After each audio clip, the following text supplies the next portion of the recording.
Nous nous sommes depuis longtemps convaincus qu'il est pratiquement impossible de se perdre à mort de nos jours. Chacun a dans sa poche un téléphone capable de localiser sa position sur la planète à quelques pieds près. Une montre GPS fait tic-tac à son poignet et ceux qui partent en haute montagne emportent avec eux une balise satellite capable d'envoyer un signal de détresse même depuis l'autre bout de la chaîne de montagne. Si une personne venait tout de même à disparaître, toute une équipe serait dépêchée à sa recherche. Des hélicoptères équipés de caméras thermiques s'élèvent dans les airs. Des drones survolent les pentes, capables de détecter la chaleur corporelle dans l'obscurité.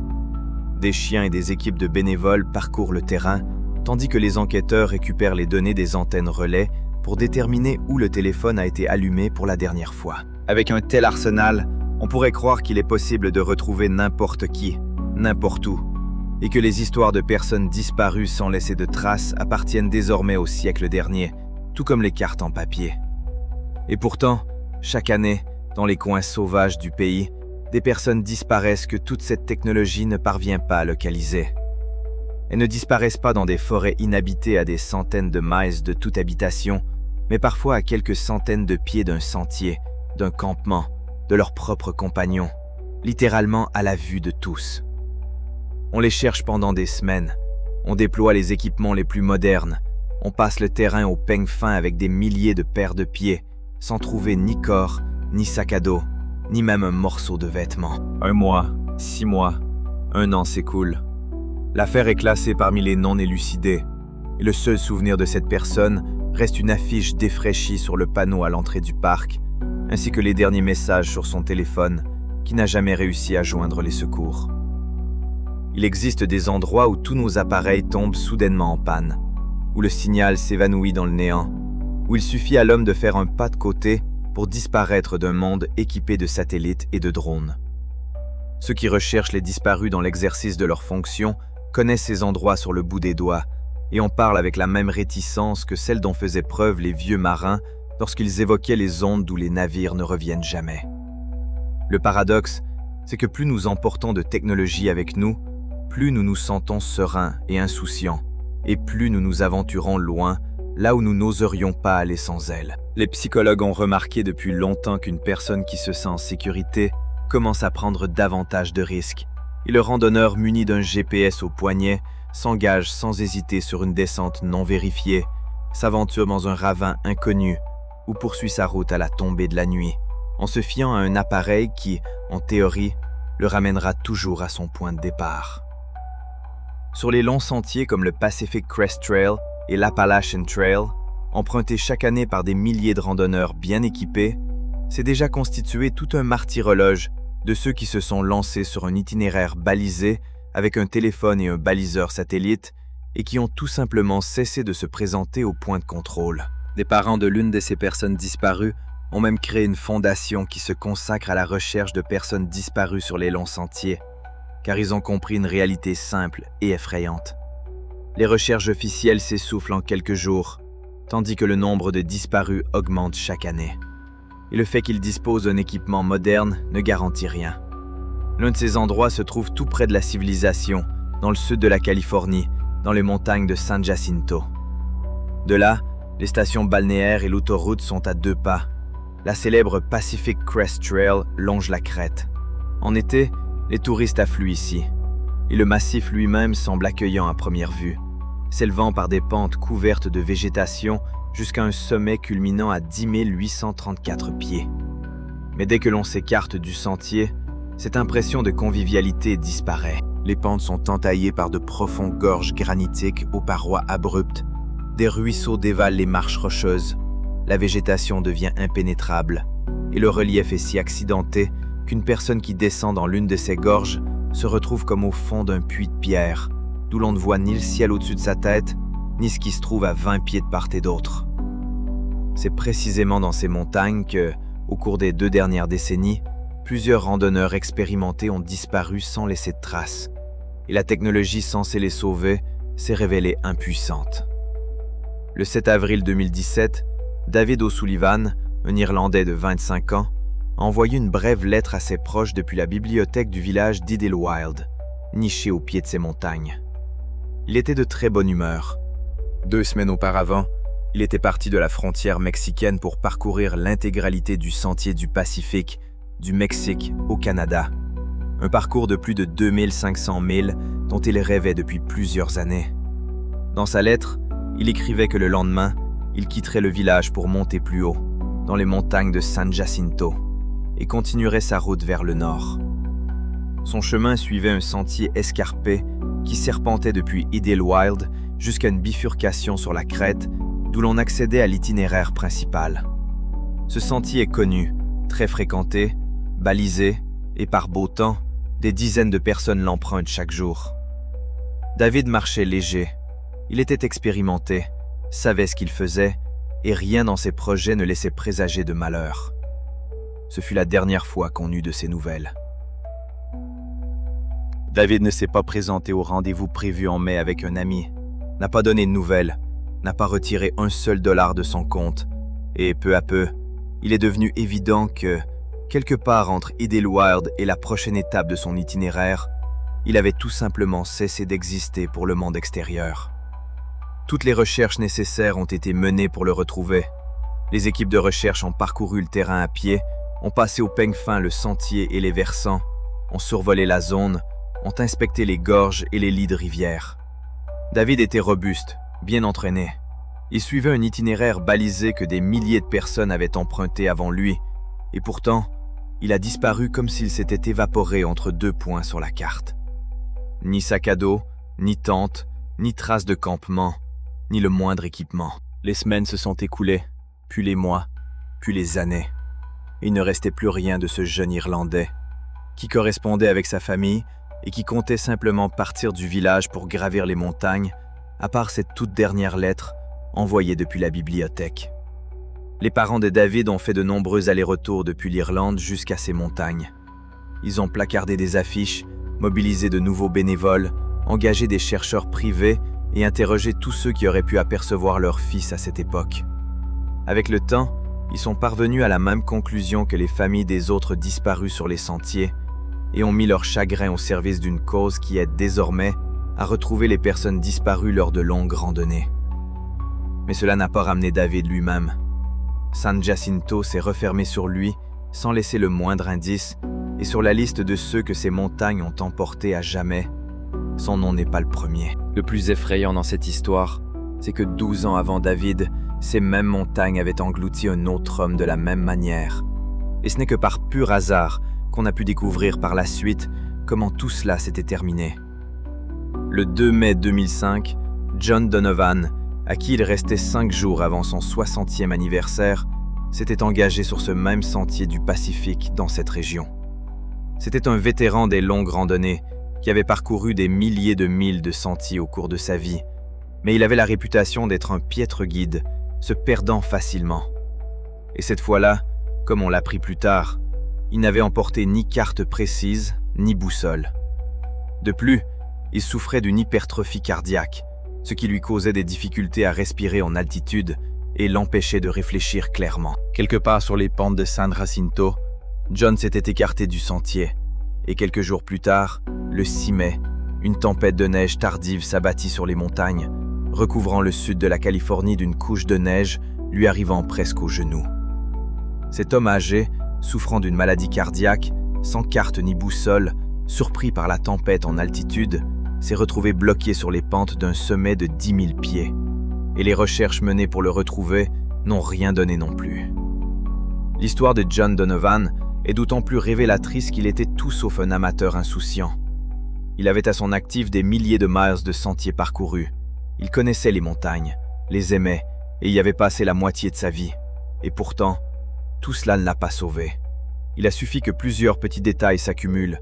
Un mauvais sens de l'orientation, l'absence d'une simple boussole, un cœur malade et une tempête soudaine. Son expérience et son endurance l'ont trahi, tout comme les gadgets trahissent d'autres personnes, car les uns comme les autres engendrent la même confiance dangereuse, celle de croire que l'on s'en sortira quoi qu'il arrive.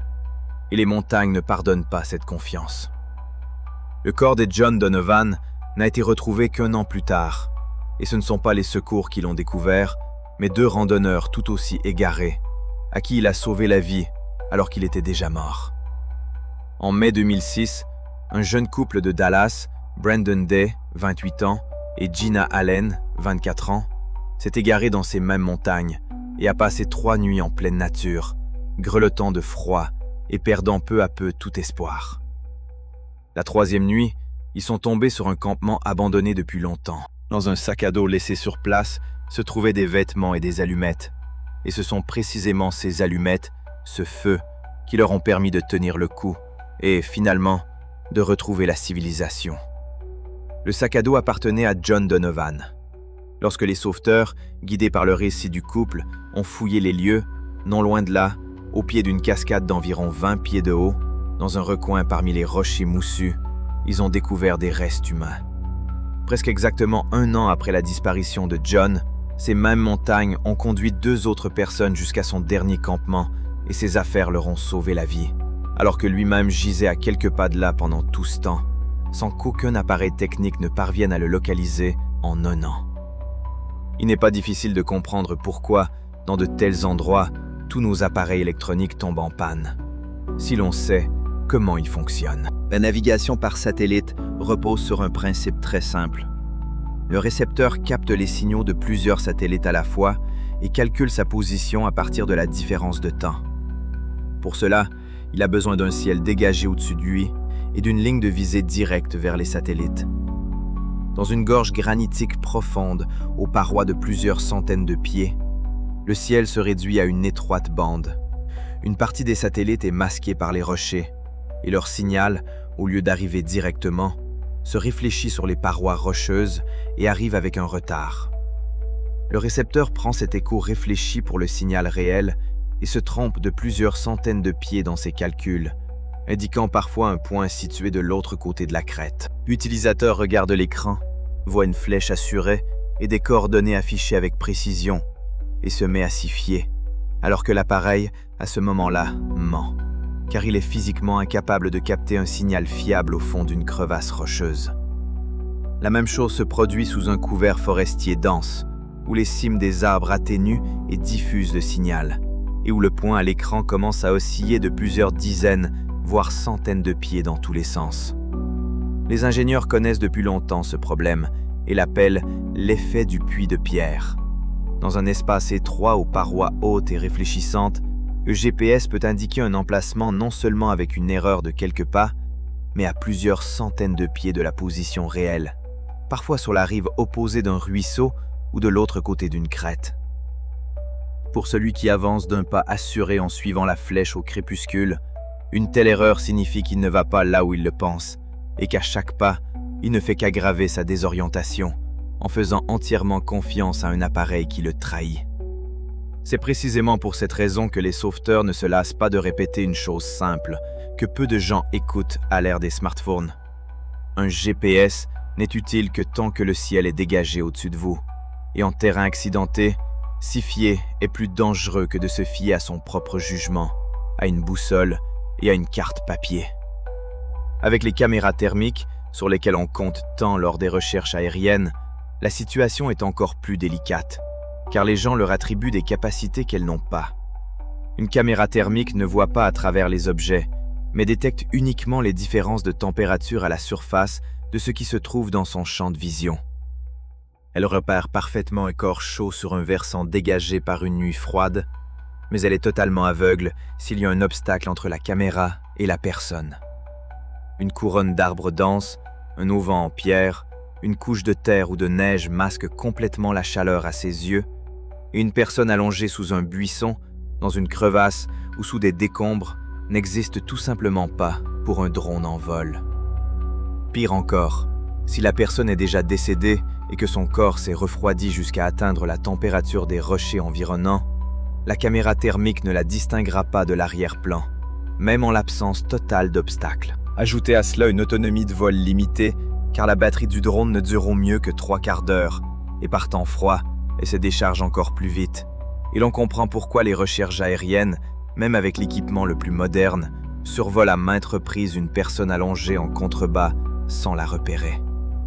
Les sauveteurs ayant utilisé des caméras thermiques en montagne racontent en toute franchise qu'il leur est arrivé plus d'une fois de survoler directement l'endroit où ils ont ensuite retrouvé la victime. et que l'enregistrement de la caméra ne montrait rien d'autre à cet endroit qu'un fond uniforme et froid de rochers et d'arbres. Soit la chaleur corporelle s'était déjà dissipée, soit elle était masquée par la canopée, soit la personne gisait à l'ombre sous un surplomb rocheux, et l'appareil, sur lequel on fondait tant d'espoir, restait aveugle précisément là où on attendait de lui un miracle. De plus, la forêt dense et le relief accidenté limitent le champ de vision du drone tout autant que celui d'un être humain.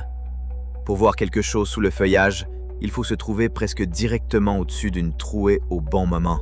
Et ces trouées sont extrêmement rares sur un versant recouvert de forêt, comparé à la superficie à inspecter. Il existe même un dysfonctionnement particulièrement subtil, où l'appareil ne se tait pas, mais ment avec assurance. Avant de perdre définitivement le réseau, le téléphone peut, une dernière fois, capter brièvement le signal d'une antenne relais lointaine située quelque part derrière la crête. Et ce seul contact induit ensuite les enquêteurs en erreur sur plusieurs milles, les obligeant à chercher pendant des semaines une personne qui ne s'est jamais trouvée là. Les montres et les GPS par satellite, qui ont enregistré le dernier point de repère avant que le signal ne se détériore dans la gorge, indiquent des coordonnées où la personne ne se trouve pas et ne s'est jamais trouvée. Car c'est cette position erronée, réfléchie par les rochers, qui a été enregistrée. Les recherches suivent une fausse piste laissée par la technologie elle-même, ce qui est presque pire qu'un silence total. Car le silence est au moins honnête, tandis qu'un point erroné sur la carte fait perdre aux sauveteurs les précieux premiers jours, durant lesquels la personne disparue peut encore être en vie. La téléphonie mobile, dernier espoir de l'homme moderne, est le plus souvent totalement absente dans ces régions. Les antennes relais se trouvent le long des routes et dans les villes, mais dans les gorges montagneuses et les ravins boisés, il n'y a pas de signal.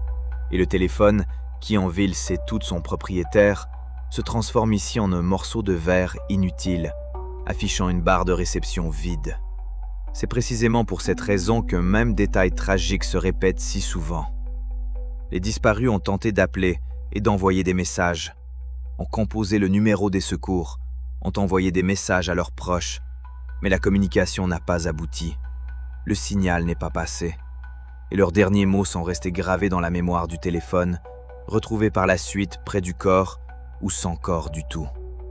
L'homme se tenait au milieu des montagnes, tenant dans sa main un appareil conçu pour le relier au monde entier, et pourtant il était complètement coupé du monde. Mais même là où il y a du réseau et où la technologie semble fonctionner, elle mène parfois les recherches dans une toute autre direction. Et c'est alors que naît le sentiment le plus intense d'une rupture avec la réalité.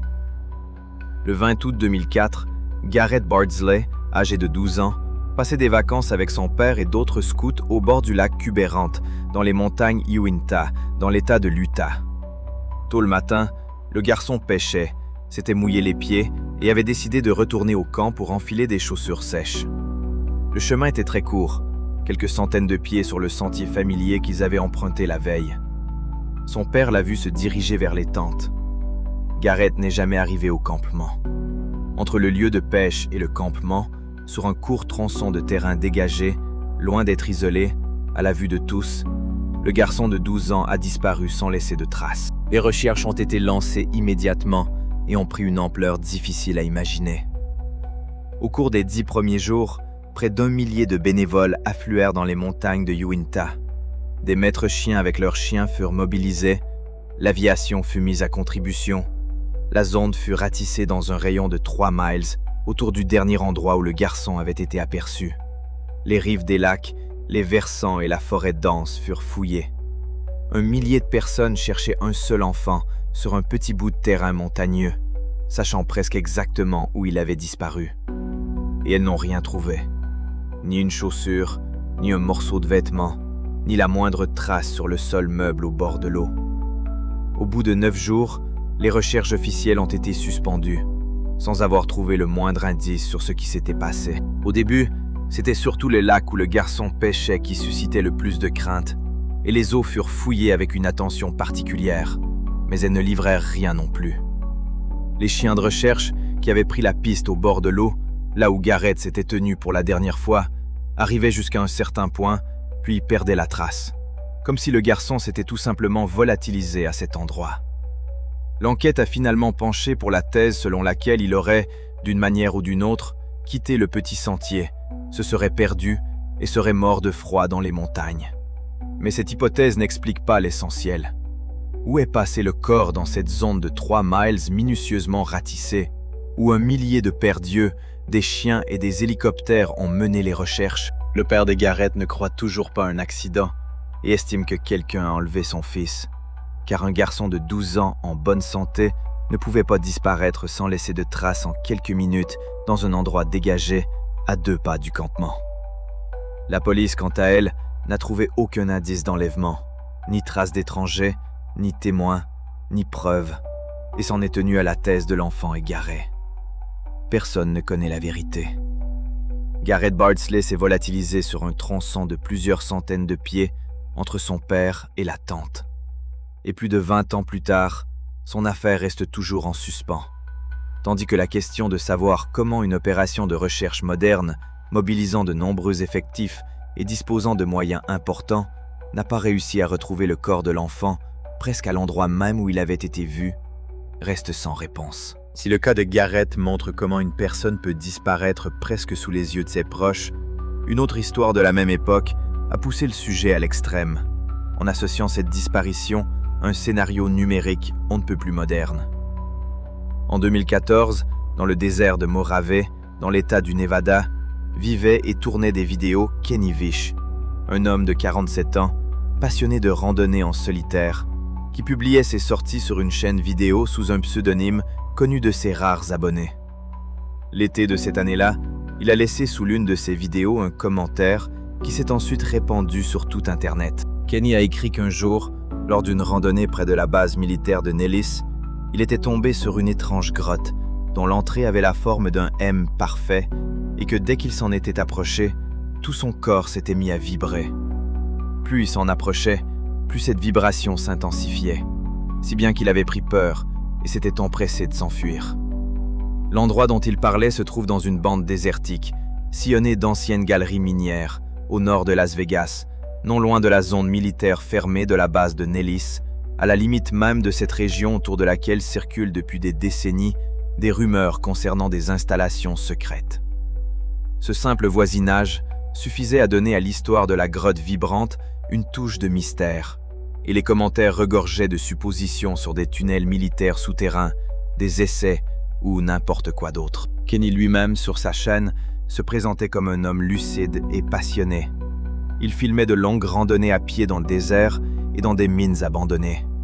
Il connaissait ces lieux et en comprenait le danger, car le désert autour de Las Vegas est littéralement criblé de vieilles mines, des puits verticaux de plusieurs centaines de pieds de profondeur, recouverts de planches pourries ou d'aucune protection, dans lesquels on peut s'enfoncer d'un seul pas et d'où il est ensuite impossible de se sortir.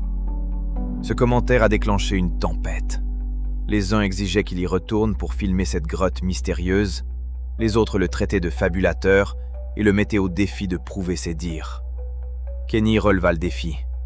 Le 10 novembre 2014, il partit seul dans le désert, après avoir dit à sa petite amie qu'il reviendrait dans 2 nuits et 3 jours.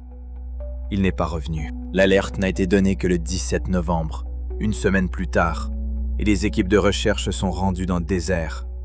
8 jours après son départ, les bénévoles ont retrouvé son téléphone portable près de l'entrée d'une mine abandonnée. Kenny lui-même était introuvable. Ni corps, ni sac à dos, ni trace. Juste un téléphone près de l'ouverture noire d'une ancienne galerie, comme il en existe des centaines dans cette région. La hypothèse la plus plausible est qu'il ait fait une chute dans l'un de ces puits, profond, sombre, invisible depuis la surface, et qu'il repose désormais au fond de celui-ci, un endroit inaccessible tant aux hommes qu'aux chiens ou aux drones. Les équipes de recherche ont ratissé les environs à plusieurs reprises, sont descendues dans certaines galeries, mais il est impossible de vérifier toutes les galeries sur plusieurs milles à la ronde. Elles sont trop nombreuses, et la plupart sont trop dangereuses pour y descendre. Ainsi, même l'explication la plus rationnelle laisse le même vide insondable que n'importe quelle version mystique. Un homme s'est enfoncé dans le désert, parsemé d'entrées souterraines, et l'une d'entre elles l'a englouti. Personne ne sait ce qui est réellement arrivé à celui qui est parti à la recherche de la grotte qui faisait vibrer son corps. Et cette histoire, où se mêlent le désert, de vieilles mines, des rumeurs sur une zone secrète et une polémique sur Internet, est devenue pour beaucoup l'image parfaite d'une défaillance, lorsque l'homme semble s'enfoncer à travers une brèche dans la réalité familière. Le téléphone, cet objet même qui animait sa chaîne et le reliait à des milliers de personnes, s'est finalement avéré être la seule chose qui restait de lui.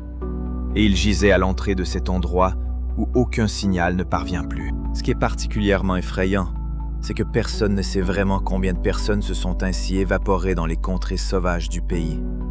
Il n'existe tout simplement pas de liste exhaustive des personnes disparues dans l'immensité des parcs nationaux et des forêts. Les différentes administrations tiennent leurs propres registres disparates. Une partie des cas se perd entre les comtés et les États, et les estimations du nombre de personnes actuellement portées disparues quelque part dans l'arrière-pays varient de plusieurs centaines à plusieurs milliers. Derrière chacun de ces chiffres se cachent des personnes qui se sont engagées sur un sentier avec un téléphone dans la poche et l'intention de rentrer pour le dîner, mais qui, au lieu de cela, sont venus grossir les rangs de ceux que l'on cherche depuis des années sans jamais les retrouver. Et le plus inquiétant dans tout cela, c'est que la grande majorité de ces personnes n'étaient pas des novices imprudents, mais des randonneurs bien préparés, bien équipés et expérimentés, qui avaient emporté avec eux tout ce qui, selon nos conceptions, protège de la mort. La tentation de qualifier ces lieux de zones anormales, de portails ou de failles dans le tissu du monde est immense, et on la comprend aisément. Quand un randonneur aguerri et bien préparé disparaît sur un sentier balisé, quand un enfant s'égare à quelques centaines de pieds de son père, quand un millier de personnes, avec des chiens et des hélicoptères, passent une semaine à chercher un corps sur 3 miles sans le trouver, l'esprit refuse de croire à une explication banale et se tourne vers quelque chose de grand et de mystérieux. Mais la vérité, c'est que pour chacune de ces disparitions, nul besoin de portail ni de créatures souterraines. Il suffit de comprendre comment sont réellement faites ces montagnes, nos appareils et notre propre corps. Une personne qui s'est égarée sur un relief accidenté a tendance à descendre, là où il est plus facile de marcher, et à chaque virage du ravin, elle s'éloigne de plus en plus de l'itinéraire, convaincue qu'elle s'en rapproche. Un corps qui a dévalé dans une fissure étroite ou dans un ravin sous les buissons se cache si bien à la vue depuis le haut qu'une chaîne d'hommes passe à 20 pieds de là sans le remarquer. La neige, les crues, les éboulements effacent les traces en quelques heures, tandis qu'un mauvais temps soudain cloue les hélicoptères au sol.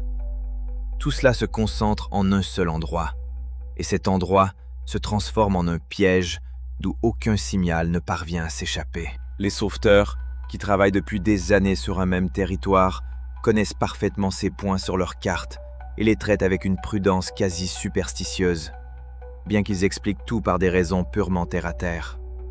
Ce sont des zones où convergent des gorges escarpées et cachées, des parois rocheuses qui étouffent les signaux, une forêt dense, de vieilles dolines ou des marécages masqués par des cascades, et où le relief lui-même semble avoir été conçu exprès pour qu'une personne tombée ou égarée disparaisse du champ de vision en quelques secondes et se retrouve là où ni l'air ni la terre ne peuvent l'atteindre.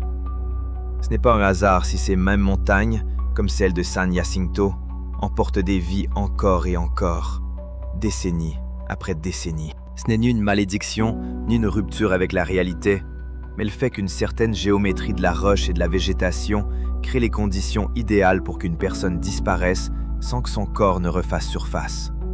Et cette géométrie est plus courante qu'on ne voudrait bien le croire. Et pourtant, une explication rationnelle ne rend pas ces histoires moins effrayantes.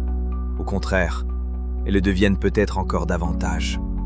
Car un portail, c'est une invention, tandis qu'une gorge de granit qui étouffe le signal, une tempête de neige, la batterie déchargée dans le drone et un corps refroidi que la caméra thermique ne détecte pas, tout cela relève de la réalité.